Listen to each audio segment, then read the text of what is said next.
Isaiah 53 was written 400 years before Jesus was born, and it perfectly describes the Messiah. Surely he took up our pain and bore our suffering, yet we considered him punished by God, stricken by him, and afflicted. But he was pierced for our transgressions, he was crushed for our iniquities. The punishment that brought us peace was on him, and by his wounds we are healed. Isaiah saw that the Messiah would suffer, and as a result he would take our sin and sickness for us, just like Jesus actually did on the cross. Yet it was the Lord's will to crush him and cause him to suffer. And though the Lord makes his life an offering for sin, he will see his offspring and prolong his days. This perfectly describes him. God knew that Jesus being the Lamb of God would be the only way for our sin to be dealt with.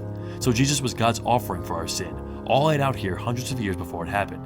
An offspring here is properly translated as descendants, how we are spiritual descendants that are now grafted in because of Jesus. After he has suffered, he will see the light of life and be satisfied. By his knowledge, my righteous servant will justify many, and he will bear their iniquities. Again, after the Messiah suffers, he will see life, and this righteous servant will justify many, just like Jesus, how he raised from the dead and how he traded our sin for his righteousness.